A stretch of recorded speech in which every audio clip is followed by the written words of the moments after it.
말씀은요, 신약 성경입니다. 누가복음 2장의 말씀인데 오늘 앉은 상태로 말씀을 받도록 그렇게 하겠습니다. 누가복음 2장 22절에서 33절까지입니다. 신약 성경 마태, 마가, 누가복음 2장 22절에서 33절까지 신약 성경 90쪽이 되겠습니다. 하나님께서 우리에게 주시는 말씀이기 때문에 우리 한번 경건한 마음으로 함께 받도록 하겠습니다. 다 같이 모세의 법대로 정결 예식의 날이 참에 아기를 데리고 예루살렘에 올라가니 이는 주의 율법에 쓴 바 첫 해에 처음 난 남자마다 주의 거룩한 자라 하리라 한 대로 아기를 주께 드리고 또 주의 율법에 말씀하신 대로 산비둘기 한 쌍이나 혹은 어린 집비둘기 둘로 제사하려 함이더라. 예루살렘에 시몬이라 하는 사람이 있으니 이 사람은 의롭고 경건하여 이스라엘의 위로를 기다리는 자라. 성령이 그 위에 계시더라. 그가 주의 그리스도를 보기 전에는 죽지 아니하리라 하는 성령의 지시를 받았더니 성령의 감동으로 성전에 들어가매 마침 부모가 율법의 관례대로 행하고자 하여 그 아기 예수를 데리고 오는지라. 시몬이 아기를 안고 하나님을 찬송하여 이르되 주제여 이제는 말씀하신 대로 종을 평안히 놓아주시는도다. 내 눈이 주의 구원을 보았사오니 이는 만민 앞에 예비하신 것이요 이방을 비추는 빛이요 주의 백성 이스라엘의 영광이니이다 하니 그의 부모가 그에 대한 말들을 놀랍게 여기더라. 아멘. 저는 오늘 우리 함께 읽은 말씀을 중심으로 해서 기다리던 주님이 오셨습니다, 이런 제목으로 함께 말씀의 은혜를 잠시 나누려고 합니다. 사실 우리 교회에서는 지난 4주간 동안 간절한 마음으로 오늘 이 시간 이 날을 기다렸습니다. 교회 절기로 대림절 이렇게 하는데요, 아기 예수님이 이 땅에 오신 날을 기다리며 기대하며 기도하며 지내는 절기가 대림절인데 4주간 동안 교회에서는 그 절기를 지킵니다. 그냥 성탄절 하루를 맞이하는 것이 아니라 적어도 한 달 기간 동안 우리 예수님 어떻게 만날까, 우리 예수님을 우리가 어떤 모습으로 맞이할까, 그런 간절한 마음과 기대와 소망을 가지고 4주간 동안 열심히 준비하고 오늘 드디어 성탄절을 맞이했습니다. 여러분, 이 기다림이라고 하는 것은 모든 사람들에게 있어서 소망이 되고 또 기대를 갖게 합니다.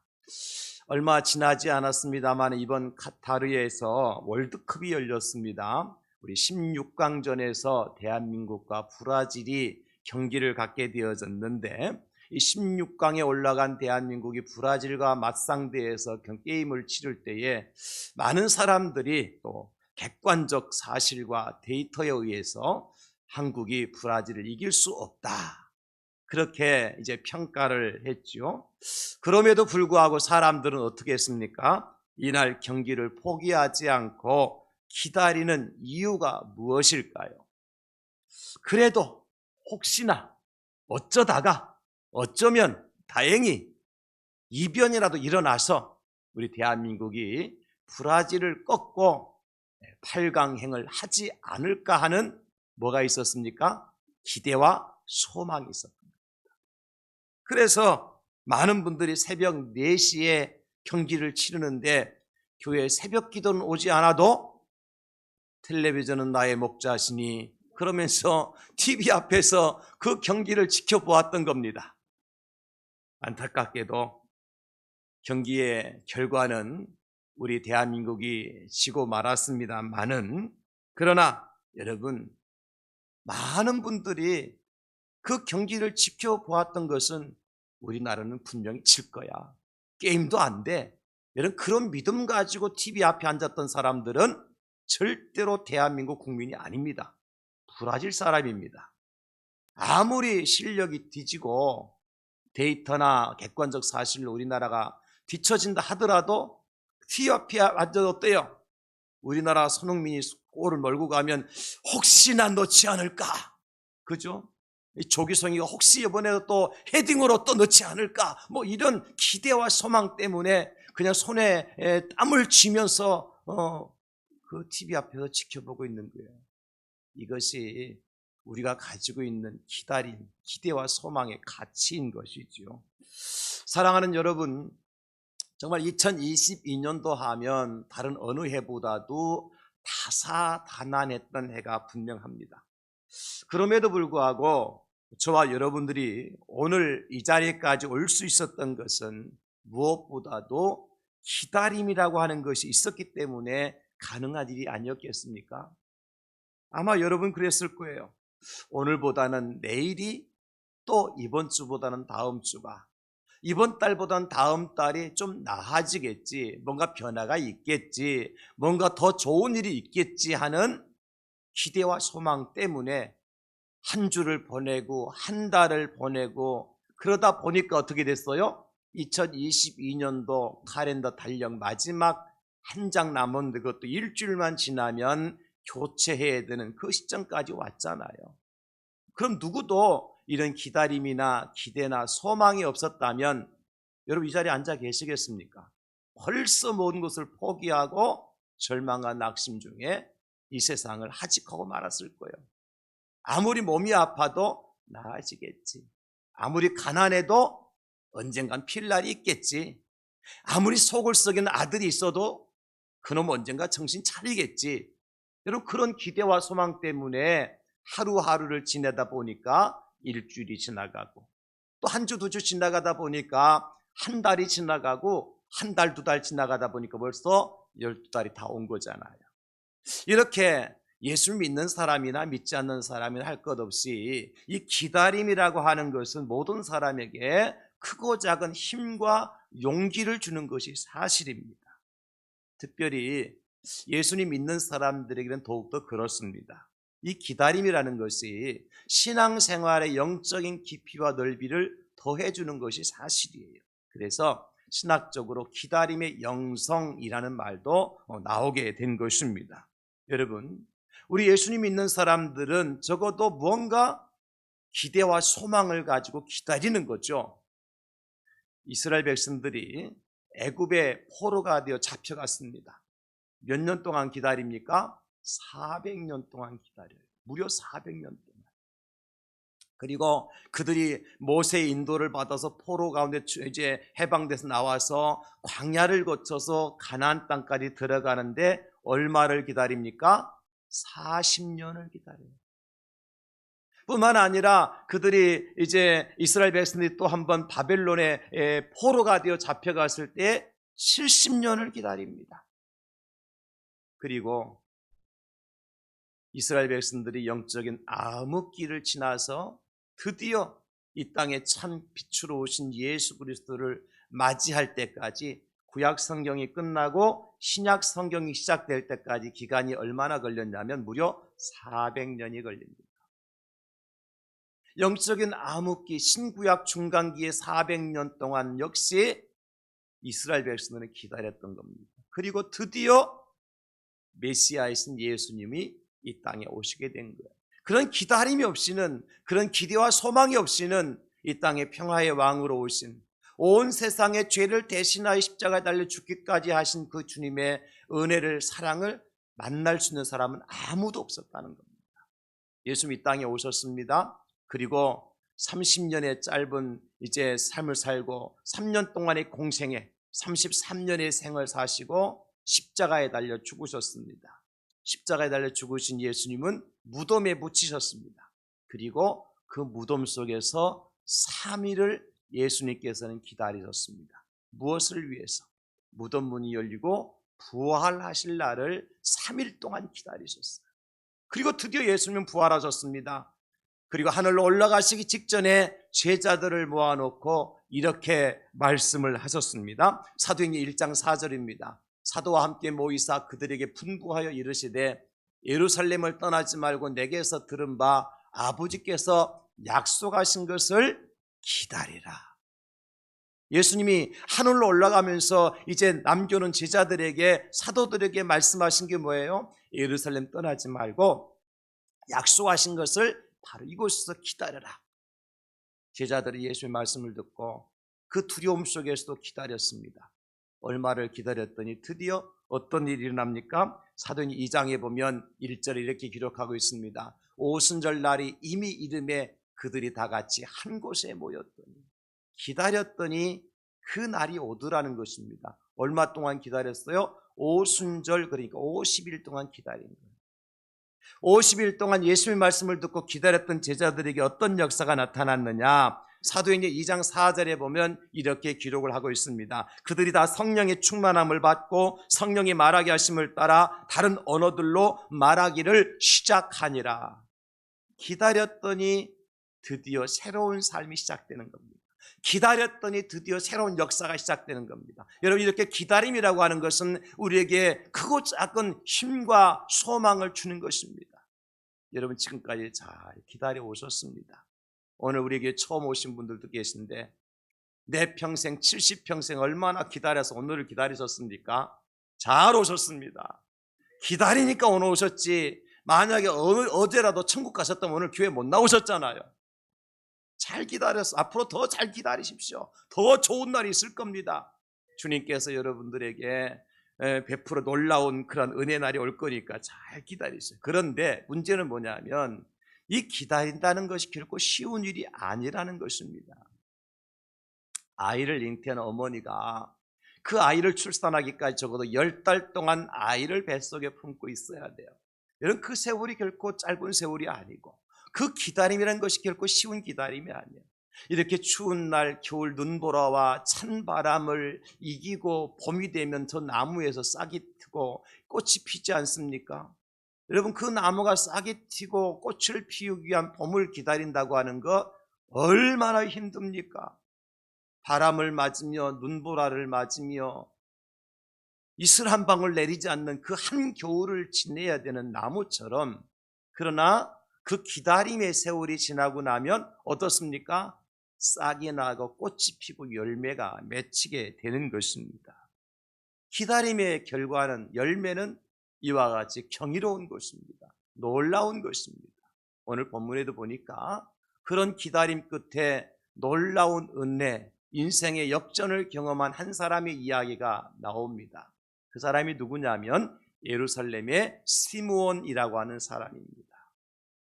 그 시몬이라는 사람이 어떻게 인생의 말년에 역전을 경험하는 삶을 살아갈 수 있었느냐? 기다림의 결과예요. 소망과 기대를 가지고 기다렸을 때 하나님은 그의 소망과 기대를 저버리지 아니하시고 결국 시몬이라는 사람에게 인생 말년에 행복한 노래를 부르도록 만들어 주셨습니다.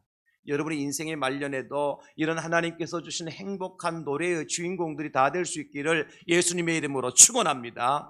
내 인생의 말년에 분명히 행복한 노래를 부를 날이 반드시 오게 될 것이다.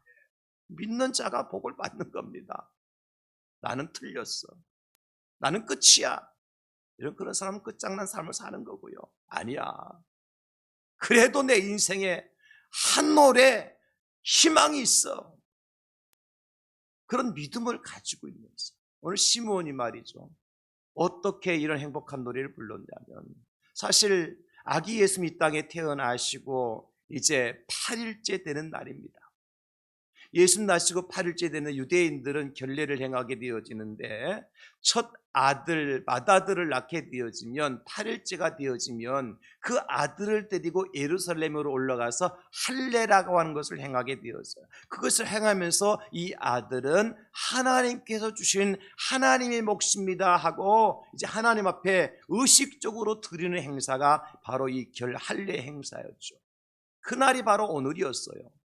오늘 시몬이 예수님 만난 날, 그 시몬이 그토록 기다렸던 오늘 말씀처럼 주의 그리스도 예수님을 시몬이 만나고 인생의 역전을 경험하는 것입니다. 사랑하는 성도 여러분, 그러면 오늘 시몬은 과연 누구를 기다렸으며 무엇을 기다렸으며 어떻게 이 기다림의 숙제를 해결할 수 있었는가? 이것이 우리에게 포인트입니다.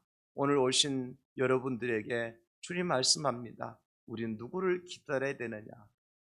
우리는 무엇을 기다려야 되느냐? 어떻게 그 기다림의 숙제를 해결할 수 있느냐? 그것을 오늘 성경을 통해서 저와 여러분들에게 말씀해 주고 있습니다. 오늘 예루살렘의 시므온은 누구를 기다렸습니까? 26절에 이렇게 말씀하고 있습니다. 그가 주의 그리스도를 보기 전에는 죽지 아니하리라 하는 성령의 지시를 받았더니 그가 누구를 기다렸습니까? 주의 그리스도를 기다렸습니다.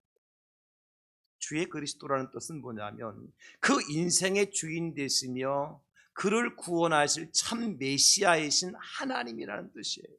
그리스도라고 하는 것은 여러분 이제 헬라어로 크리스토스는 무슨 뜻이냐면 기름 부음을 받은 자라는 뜻이에요. 당시에 누구에게 기름을 부어 세웠느냐면 왕을 세울 때 기름을 부었고요, 제상을 세울 때 기름을 부었고요, 선지자를 세울 때 유대인들은 기름을 부어서 세웠어요. 그러므로 오늘 주의 그리스도, 그러니까 내 인생의 주가 되시는 왕을 만나는 날, 내 인생에서 나의 모든 죄와 허물을 용서해 주시기 위하여 하나님의 제사를 드리시는 제사장을 만나는 날, 말씀이 육신의 이 땅에 오신 참 선지자이신 예수님을 만나는 날, 그날을 기다렸다는 겁니다. 사랑하는 성도 여러분, 여러분 무엇을 기다리며 살아야 되겠습니까? 내 인생의 진정한 주인을 한번 만나봐야 되지 않겠습니까? 나의 삶을 파탄 지경으로 몰아가는 자가 아니라 진정한 행복한 자리로 인도할 수 있는 진정한 왕을 한번 만나봐야 되지 않겠습니까? 무엇보다도 나의 모든 죄와 허물을 용서해 주시기 위해서 십자가에 달려 죽기까지 하신 그 예수님 한번 만나야 되지 않겠습니까? 말씀이 육신의 이 땅에 오신 참 선지자, 그 하나님 예수 그리스도를 여러분 기다리고 만나는 축복이 임하여 줄 수 있기를 다시 한번 예수님의 이름으로 축원합니다. 여러분 문제는 뭐냐면 모르면 기다릴 이유가 없습니다. 오늘 시몬이라는 사람이 이 사실을 알았다는 거예요. 주의 그리스도가 오신다는 사실을 성령께서 가르쳐 주었어요. 이게 문제예요. 아니까 기다릴 수밖에 없어요. 오늘 이곳에 나오지 않은 분들은 예수가 그리스도라는 사실, 예수가 구세주라는 사실, 예수가 참된 왕이라는 사실, 예수가 나의 모든 죄와 허물을 대신 십자가 달려 죽으신 나의 제사장이라는 사실을 알 길이 없잖아요. 모르니까 못 기다리는 거예요. 그러나 이 자리에 참석하신 여러분들은 이미 말씀을 통해서, 여러분의 성경을 통해서, 많은 사람들의 이제 전하는 복음을 통해서 이 사실 이미 전에 들었잖아요. 알고 계시잖아요. 아니까 우리는 기다릴 수가 있는 거예요. 모르면 못 기다립니다. 16강전이 새벽 4시 한다는 거 모르는 사람이 새벽같이 앉아서 있을 이유가 없지 않습니까? 목적이 없을 때 기다리지 않습니다. 겨울이 지나면 나무에서 싹이 나고 꽃이 피고 열매 맺는다는 목적을 가진 자가 나무를 심는 것이고 꽃을 심는 것이지, 그렇지 않으면 그를 기다릴 이유가 없습니다. 오늘 시몬이라는 사람은 여러분 그리스도를 기다릴 만한 이유를 알고 있었어요. 반드시 기다리면 만날 수 있다고 하는 믿음을 가지고 있었어요. 그리고 만나야 될 분명한 목적이 있었어요. 여러분 그렇다면 시몬은 어떤 사람이었길래 그렇게 수많은 사람들 가운데 바로 그날 성전에 예수님 올라오시는 날 예루살렘 주변에 한두 사람이 있었겠습니까? 생각해 보세요. 물론 예수님께서 그날 내가 할례 받으러 올라간다고 예수님의 부모님들이 선포한 날 아닙니다. 그날 날짜를 정해놓은 날도 아닙니다. 그러나 그 주변에 얼마나 많은 사람들이 지금까지 메시아를 기다려봤겠습니까? 그런데 유독 시몬이라는 사람이 할례를 행하러 올라오신 예수님을 만나고 그 예수님을 안고 춤을 추며 행복한 노래를 부를 수가 있었느냐는 것이죠. 오늘 시몬이라는 사람은 이런 사람이었습니다. 25절에 예루살렘에 시몬이라는 사람이 있으니 이 사람은 의롭고 경건하여 이스라엘의 위로를 기다리는 자라 성령이 그 위에 계시더라. 시몬은 의롭고 경건한 사람이었습니다. 그리고 하나님의 거룩한 영이신 성령의 인도를 받았던 사람이에요. 26절에 계속해서 말씀하죠. 그가 주의 그리스도를 보기 전에 죽지 아니하려는 성령의 지시를 받았더라. 여러분, 이것이 주의 그리스도를 기다리게 된 확실한 단서가 아니겠습니까? 자신의 자의적인 결단이나 어떤 판단에 의해서 기다린 것이 아니에요. 하나님의 영이신 성령님께서 기다리라 시몬아, 반드시 네가 그 그리스도를 만나게 될 것이라고 하는 지시를 받았고 가르침을 받았어요. 저는 그래서 이 시간에 여러분들에게 선포합니다. 2022년 전에 오셨던 예수님, 이 땅에 다시 오십니다. 그것을 어떻게 증거할 수 있느냐? 이미 성경에 수십 번 말씀해 주고 있고, 이제 세상의 징조를 보게 되어지면 오늘 처음 오신 분들도 우리가 이 때를 뭐라고 말하죠? 말세라 그래, 말세라. 말세라는 것은 무엇이에요? 끝말자, 세상 세자, 세상 끝이라는 것이잖아요. 여러분, 세상 끝이 모든 것이 망하고 끝이 납니까? 그럼 우리가 이렇게 살 필요가 없죠. 노세 젊었으면 노세하고 놀아야 되지. 뭐 하려고 고생하며 사십니까? 세상이 끝이 나면 모든 것이 끝이 나면 우리는 이렇게 살 필요가 없습니다. 그러나 세상은 끝이 나지만 끝이 아니기 때문에 우리가 어떻게 살아요? 오늘 시므온처럼 경건하게 사는 겁니다. 의롭게 사는 것입니다. 그날에 우리 주 예수 그리스도께서 다시 오실 겁니다. 이것을 재림이라 그러셔요. 그리고 의롭게 경건하게 예수 그리스도를 구주로 믿고 살던 자들을 데리고 하늘 구름가마를 태우시고 저와 여러분들을 저 새하늘과 새 땅 천국으로 인도해 주실 줄 믿으시기를 축복합니다. 제가 분명히 선포했습니다. 여러분 아시게 됐잖아요. 그럼 우리는 뭘 기다려야 돼요? 이 땅에 다시 오실 예수님을 기다리는 겁니다. 그러면 누가 그리스도 예수를 만날 수 있느냐? 믿음의 사람이죠. 여러분, 그렇습니다. 예수님께 나아가는 자는 반드시 그가 계신 것과 그를 찾는 자에게 상 주시는 분이심을 믿는 자가 예수님 만날 수 있습니다. 여러분, 믿음이 없이는 하나님을 기쁘시게 할 수도 없고 예수 그리스도를 만나는 기쁨도 누릴 수가 없습니다. 또한 누가 예수를 만날 수 있느냐? 오늘 시므온처럼 성령의 지도를 받는 자입니다. 성령은 하나님의 거룩하신 영입니다. 여러분, 사람은 만물의 영장이라고 하지만 왜 만물의 영장입니까? 동물, 짐승들, 나무, 식물들이 가지고 있지 않은 것을 가지고 있어요. 그게 뭐냐면 하나님의 영입니다. 사람은 영적인 존재예요. 육체를 가지고 있던 영적인 존재, 그러니까 여러분 마음이라는 것이 있고 생각이라는 것이 있고 의식이라는 것이 있는 거예요. 동물들이 갖지 못하고 있는 선과 악을 분별할 수 있는 영적인 존재가 사람이라는 것입니다. 무엇을 행하고 그것이 죄인지 아닌지 우리가 구별할 수 있는 영적인 존재가 사람입니다. 동물들은 사람을 물어뜯고도 그것이 죄인 줄 모릅니다만은 사람은 아무리 악한 사람이라 할지라도 자기가 죄를 짓고 나면 그것이 죄인 것 정도는 압니다. 몰라서 죄 짓는 게 아니잖아요. 그 영이 화인 맞아서 깨닫지 못할 뿐이지요. 그러므로 우리는 누구의 인도를 받아야 되느냐? 하나님의 거룩하신 영이신 성령의 인도를 받아야 영적인 존재로서의 가치를 다하는 거예요. 여러분, 이 진리를 아셔야 됩니다.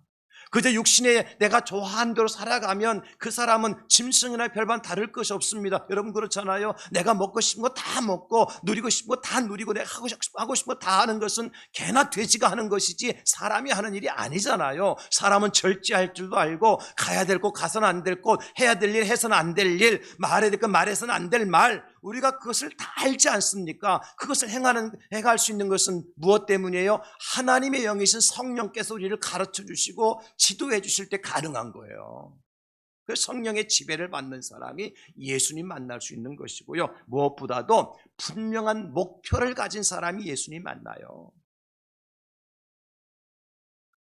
예수님 이 땅에 오셔서 많은 사람을 만나 주셨습니다. 그런데 그 만나는 사람들 대부분 어떤 사람들이었느냐?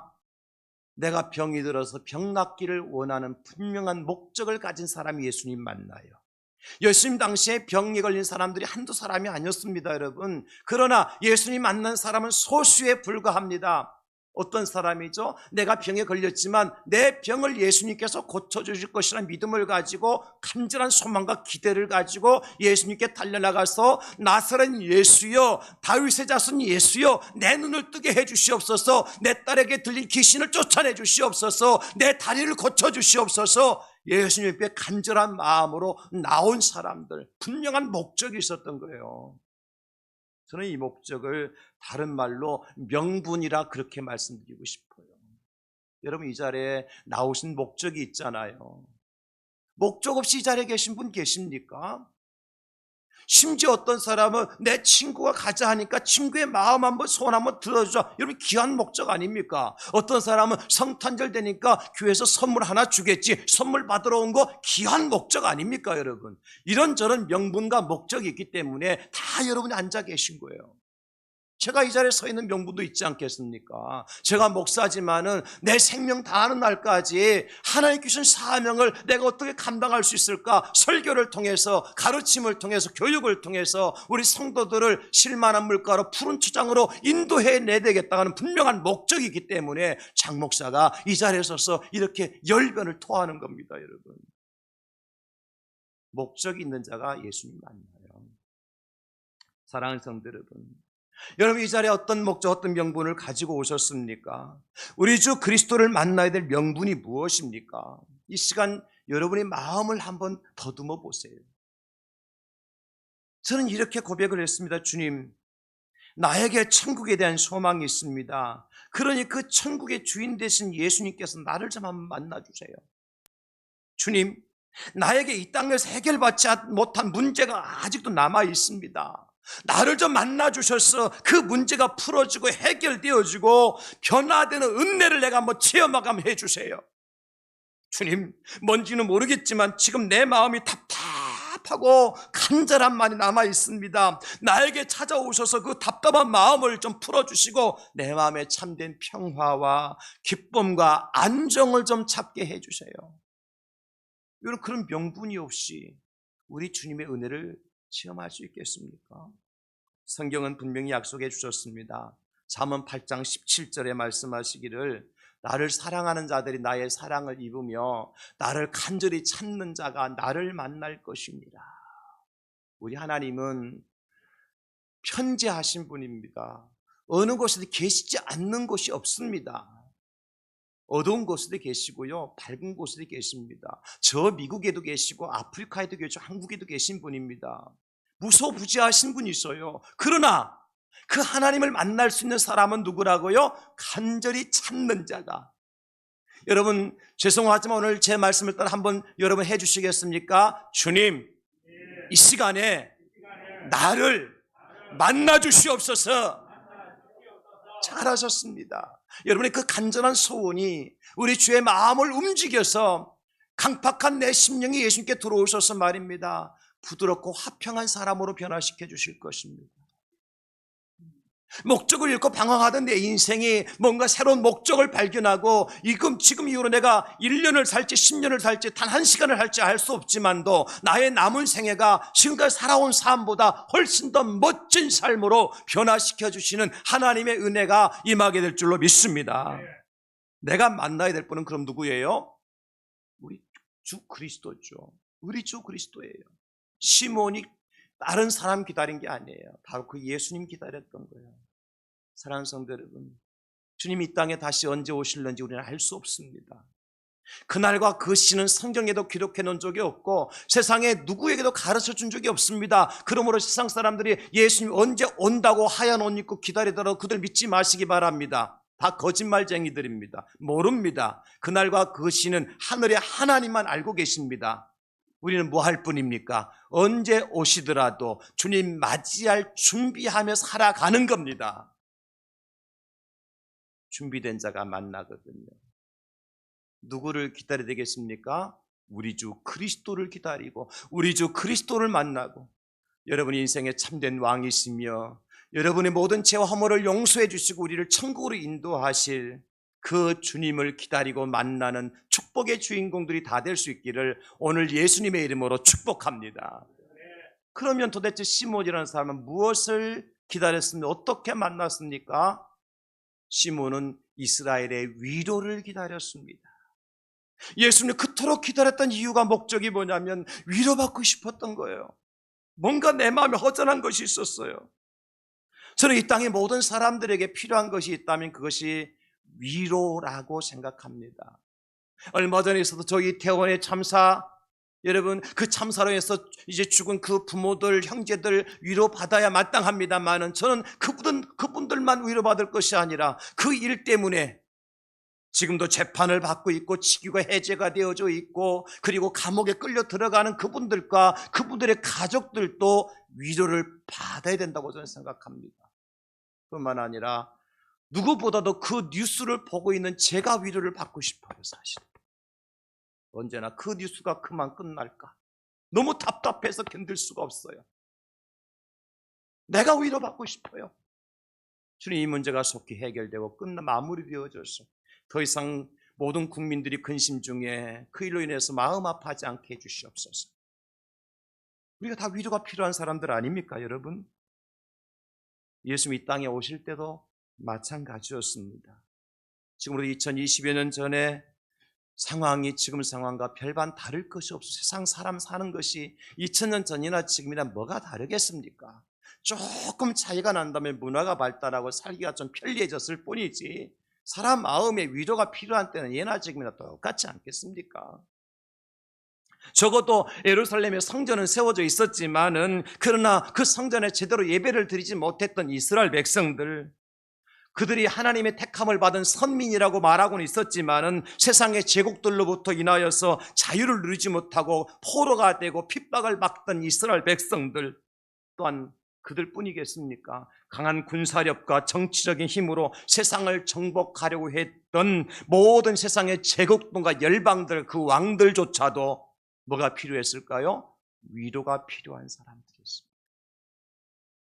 그 가운데 오늘 시몬은 어떤 사람이었습니까? 특별히 이 어두운 시대에 의롭고 경건하게 살려고 발버둥 쳤던 사람. 여러분 쉽지 않습니다. 모든 사람이 다 의롭고 경건하게 사는, 나도 그렇게 같이 산다면 별 문제가 없습니다만은 다 사람들이 불의를 행하고 모든 사람들이 불법을 행하고 모든 사람들이 죄악 가운데 살아가는데 그 가운데 내가 의롭게 살려고 경건하게 살려고 나 자신과 싸우면서 얼마나 발버둥을 쳤겠습니까? 세상의 불의 앞에서 굴복당하지 않으려고 말입니다. 얼마나 많은 사람들이 손가락질을 하면서 멸시하고 비웃고 비판하며 그런 세월을 시몬이라는 사람이 보냈겠습니까? 예나 지금이나 의인과 경건한 사람들은 항상 외롭고 쓸쓸한 법입니다. 왜냐하면 적당히 세상에 발을 담그고 말이죠. 세상에 적당히 눈치를 보고 죄를 적당히 지으며 살아가면 돈도 벌 수 있고 출세도 할 수 있습니다. 그러나 그것이 불법이라는 것을 아는 사람이라면 얼마나 하루하루 살아가는 것이 쉽지 않은 삶을 살아가겠습니까? 시몬은 그런 삶을 살았던 사람. 거기다 심지어 오늘 26절을 제가 읽으면서 놀라운 사실을 깨달았습니다. 그가 주의 그리스도를 보기 전에 죽지 아니하리라는 성령의 지시를 받았더니, 사랑하는 성도 여러분, 이 말씀 속에 우리가 무엇을 느낄 수가 있습니까? 아무래도 시몬이 의롭고 경건하게 살면서 예수 그리스도를 기다렸지만 오지 않는 거예요.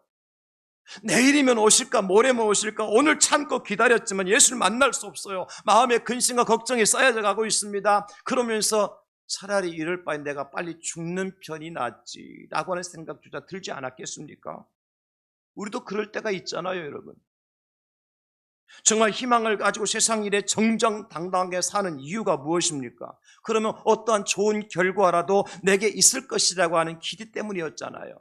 그런데 우리의 기대대로 다 그렇게 되어지던가요? 여러분, 죄를 짓지 않고 의롭게 살고 적어도 세상 사람들은 불의를 행하지 아니하고 정의 편에 서서 사는 것이 쉽더냐는 말입니다, 여러분. 그렇게 살 때 결과가 다 좋은 결과가 얻어내는 것입니다, 여러분. 세상에 그렇지 않지 않습니까? 우리가 살아가는 세상이 그런 세상입니다, 여러분. 그럴 때 우리는 어떻습니까? 순간적으로 상실감이 오죠. 순간적으로 자괴감이 들어요. 이런 세상 내가 살아서 뭐 하느냐 생각이 들어요. 죄송하지만 지난 주간에 제가 또 어떤 목사님과 대화를 나누며 차 한잔을 하면서 그 목사님이 저한테 이런 상담을 해요. 목사님, 선배 목사님, 형님 목사님, 한 가지 제가 좀 상담 드릴 게 있습니다. 뭔데요? 제가 목회를 하면서요, 적어도 정말 열심히 했어요.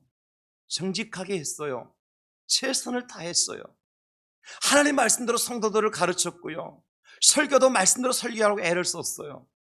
그런데 그렇게 했으면 사람들이 좀 변화되어야 될 텐데, 성도들이 좀 변화되어야 될 텐데 그렇지 않더라는 거예요. 그런 것을 보면서 내가 뭐 잘못됐나? 내가 이 정도밖에 안 되나? 그러면 어떻게 해야 되나? 지금 도대체 이 상황 속에서 모든 것을 포기하고 내려놓아야 되나? 아니면 그렇게 변화되지 않는 인간은 인간이 아니니까 그냥 쓰레기처럼 취급해야 되나? 모르겠다는 거예요, 도대체.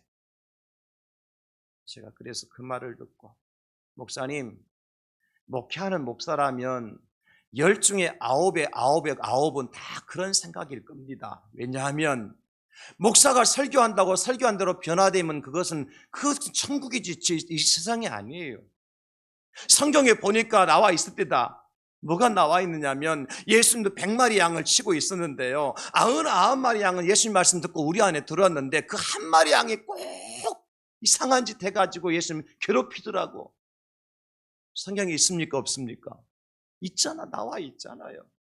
예수님도 한 마리 양을 얻지 못했는데 예수님이 아닌 우리 목사가 어떻게 다 모든 성도들 100%가 다 변화되고 새롭게 되어지고 말씀대로 살고 공의롭게 살고 죄 안 짓고 살도록 만들 수가 있겠습니까? 목사님, 그냥 우리가 방치하고 내버려 두는 것이 아니라 우리는 어떻게 하는 수밖에 없느냐면, 목사님 기다려 봅시다. 기다리는 것밖에 없습니다.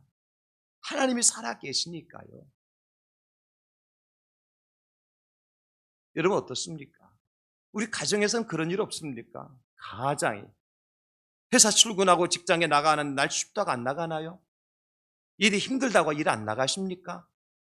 회사 나가면 상사한테 욕먹는다고 회사 안 출근 안 합니까? 하잖아요. 무엇 때문에 그렇게 하십니까?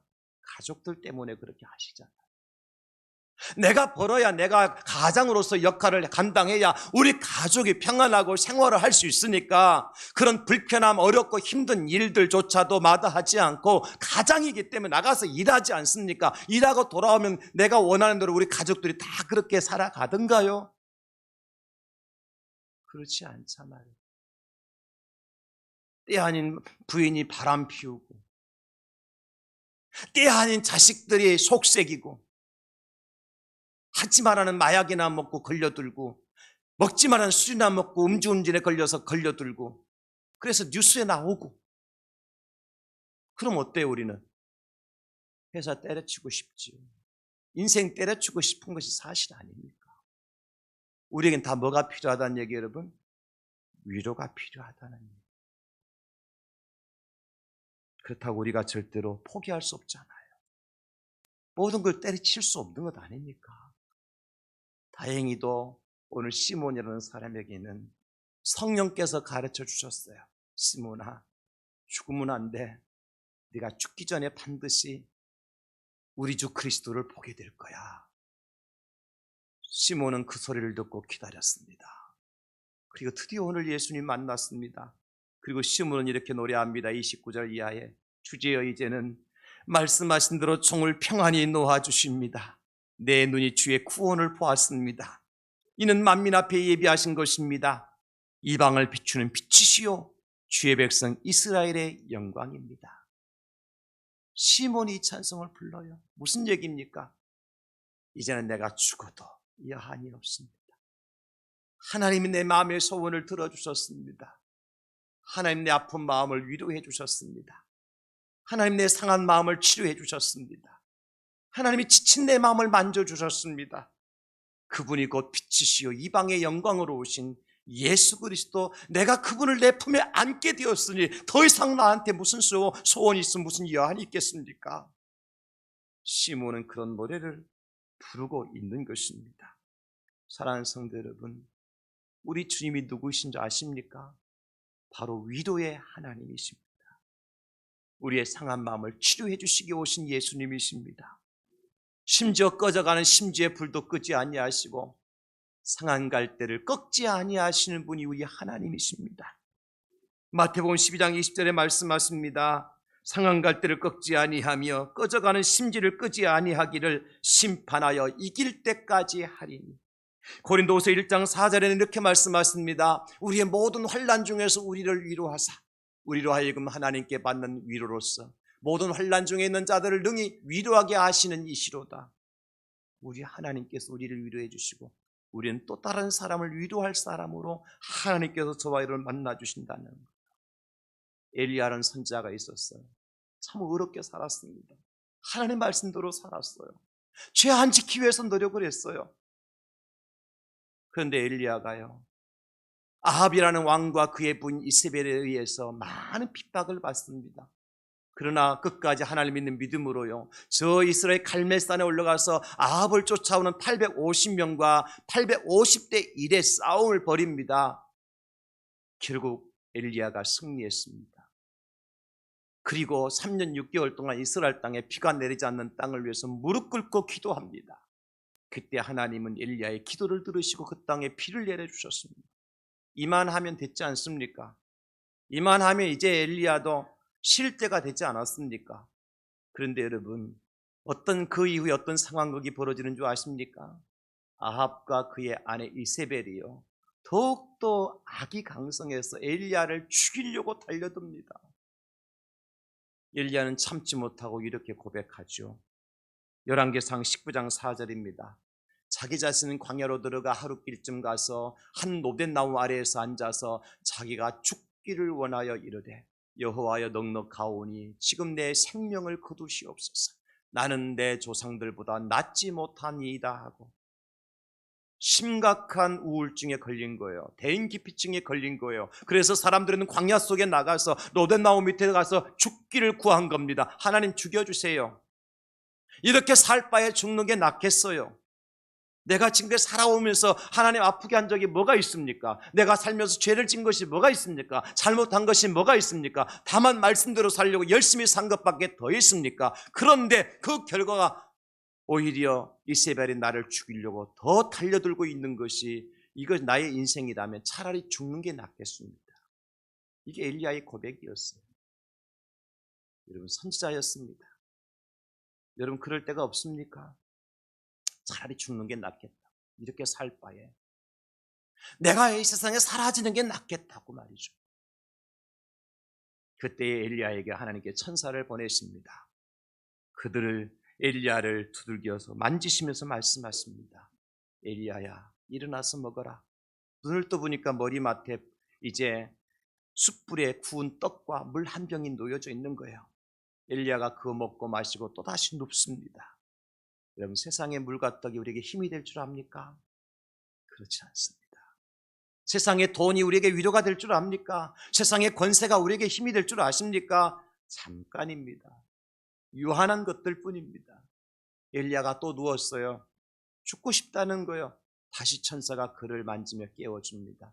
그때 천사의 말이 달라요. 엘리야야, 일어나서 먹어라. 네가 갈 길을 다 가지 못할까 하노라. 엘리야야, 내 생명에서 끝날 인생이 아니야. 네가 여기서 죽어서는 인생이 아니야. 너는 할 일이 남아있는 거야. 비록 네가 지금 지쳐있지만 네가 힘을 받아서 앞으로 더 좋은 일을, 더 멋진 일을 해내야 될 하나님의 사람이야. 엘리야가 이 말을 듣고 말이 힘을 얻었습니다. 용기를 얻었습니다. 그리고 40일 낮밤을 자지 않고 쉬지 않고 달려갑니다. 하나님께서 가라는 곳으로 갔어요. 여러분, 40일 동안 자지도 않고 먹지도 않고 쉬지도 않고 달려갔다니까요. 그 힘을 어디서 얻었습니까? 하나님께 주시는 위로와 힘으로 얻은 거예요. 떡과 물이 아니었습니다. 베드로, 여러분 잘 아시잖아요. 예수님 12제자 중에 한 사람이었습니다.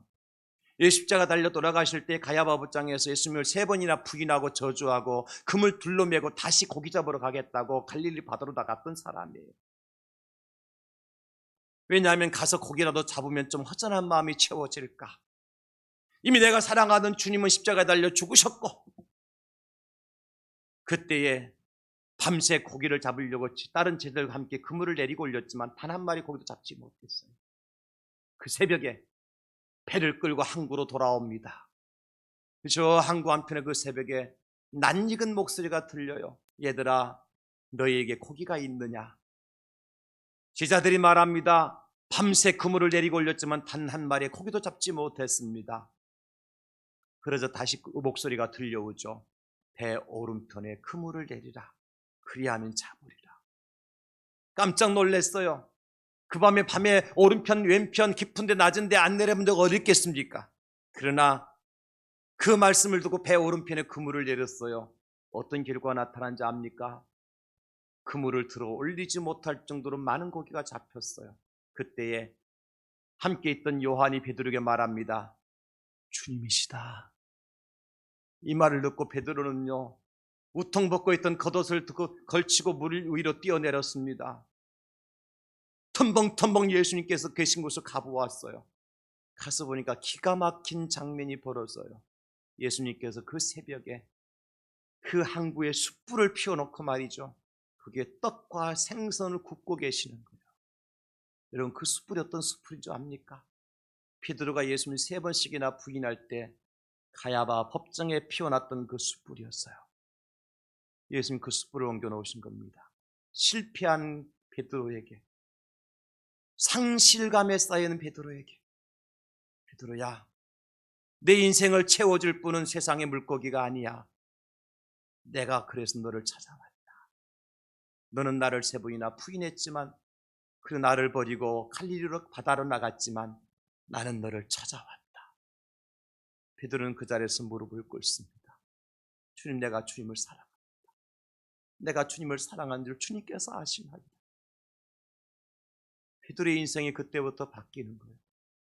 사랑하는 성도 여러분, 여러분 지금 어떤 위로가 필요하십니까? 1년을 뒤돌아보시면 정말 열심히 살았는데, 나름대로 최선을 다하며 살았는데, 누구보다 신실하고 정직하고 바르게 살려고 발버둥 치며 살아왔는데, 오히려 몸은 더욱더 쇠약해져 가고 있고, 가세는 기울어져 가고 있고, 회사도 엉망진창이 되어 가고 있는 그런 상황에 직면해 있어서 차라리 이렇게 살면 뭐나, 이렇게 사업하면 뭐나, 그런 생각 때문에 아파하며 이 자리에 나오신 분은 안 계십니까? 몸이 아파서 약을 먹어보았지만, 병원에 가보았지만 오히려 더욱더 약화가 되어졌어요. 의사도 못 고친다는 말을 듣고 계신 분 혹시 없으십니까? 여러분, 그런 여러분들을 위해서 예수님 이 땅에 찾아오셨습니다. 여러분의 그 빈 마음을 채워주시려고, 여러분의 그 아픈 마음을 만져주시려고, 사랑의 주님, 위로의 주님께서 2022년에 이 땅에 오신 겁니다. 이미 그 주님은 이 자리에 함께 계십니다. 여러분 마음 앞에 문을 두드리고 계십니다. 녹화하실 때 마음의 문을 열고, 주님, 내 마음에 들어오셔서 내 마음을 만져주시고, 내 아픔을, 내 상처를 주님 치료해 주시고, 뭔가 새로운 위로와 평화 가운데 남은 여생을 살아가게 해달라고 주님 앞에 여러분 기도하십시오. 구하십시오. 주님 이 시간 우리에게 들어올 겁니다. 약속하셨습니다. 이사야 61장 1절, 주 여호와 영이 내게 내리셨으니 이는 여호와께서 내게 기름을 부으사 가난한 자에게 아름다운 소식을 전하게 하려 하십니다. 나를 보내사 마음이 상한 자를 고치며 포로된 자에게 자유를, 갇힌 자에게 노임을 선포하며. 그 주님이 성탄절 이 아침에 우리에게 찾아오셨습니다. 기도하시겠습니다. 주님 감사합니다.